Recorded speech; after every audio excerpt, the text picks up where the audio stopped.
तो सृष्टि की जो उत्पत्ति हुई है वह उस सूक्ष्म तरंग अर्थात नाद ब्रह्म से हुई है। और शास्त्रों में नाद ब्रह्म के विषय में बताया गया है कि जो प्रणव मंत्र है, जो वो सूक्ष्म तत्व है जिसको ओम के नाम से जानते हैं, अर्थात अकार उकार और मकार, जिसको बोलने में कोई अनायास ही ऊर्जा या कोई बाहर से कोई आवश्यक कार्य की आवश्यकता नहीं होती है। अगर आप देखें तो आप जब कुछ बोलेंगे, मान लीजिए बंद मुंह से कुछ भी बोलें, तो सबसे पहले जो इसमें ओम शब्द की आवाज आ रही है। इस ओम जो कि सूक्ष्म अति सूक्ष्म रूप से भी सब प्राणी मात्र में अर्थात कण कण में विराजमान है, जिसके सूक्ष्मता के संगठन से ही यह ब्रह्मांड बना है, पिंड बना है और वह कण बना है। तो सूक्ष्म से भी सूक्ष्म जो तरंग है, यह सूक्ष्म अति सूक्ष्म जो ऊर्जा का स्वरूप है, वो परम चेतना नाद ब्रह्म जिसको कहा गया है शास्त्रों में।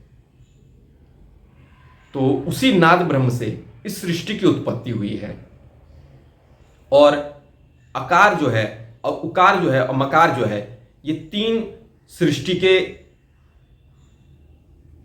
संरचनात्मकता, मतलब जिसने सृष्टि बनाई है, फिर सृष्टि को चलाने वाला और फिर सृष्टि का संहारक अर्थात सृष्टि को अपने में लय करने वाला, वो ओम तत्व अर्थात नाद तत्व जिसको कहते हैं, वही है जिसको प्रणव या ओम कहा गया है।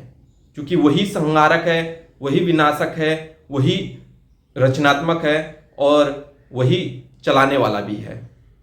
तो तीनों जो हैं, जिसको हम ब्रह्मा विष्णु महेश अर्थात ब्रह्मा सृष्टि के उत्पत्ति करने वाले, विष्णु जी उसका संचालन करने वाले और शिव जो है उसका संहार करने वाले, लेकिन इनके मूल में जो है वो प्रणव अर्थात ओम ही है। ओम स्वयं साक्षात शिव हैं, जो मूल स्रोत है ओम का, वो शिव कहें या शिव से उत्पन्न ओम कहें या ओम से उत्पन्न शिव कहें, परम ज्योति प्रकाश स्वरूप, सूक्ष्म अति सूक्ष्म और विराट से भी विराट जो तत्व है, जो सूक्ष्म तरंग है, वही शिवत्व है। इसी शिव तत्व से शिव की उत्पत्ति हुई और वही शिव आदिनाथ जो भगवान शिव हैं, उन्हीं से नाथ पंथ की शुरुआत हुई। तो नाथ पंथ जो है नाद के रूप में अर्थात नाद को ही जिसने जागृत किया, जो नाद के द्वारा जागृत हुआ या जो नाद के द्वारा उत्पन्न हुआ, वही आदिनाथ भगवान शिव नाद योगी हैं या नाथ योगी हैं। एक तो नाथ योगियों का जो स्वरूप है इस प्रकार है। दूसरा, जो कर्ण छेदन कर दिया जाता है या जिनको नथ दिया जाता है अर्थात जिनको कुंडल पहना दिया जाता है, नथ दिया जाता है, वो भी नाथ पंथ के योगी कहलाते हैं। तो नाथ पंथ की शुरुआत जो हुई थी भगवान आदि नाथ शिव से हुई थी।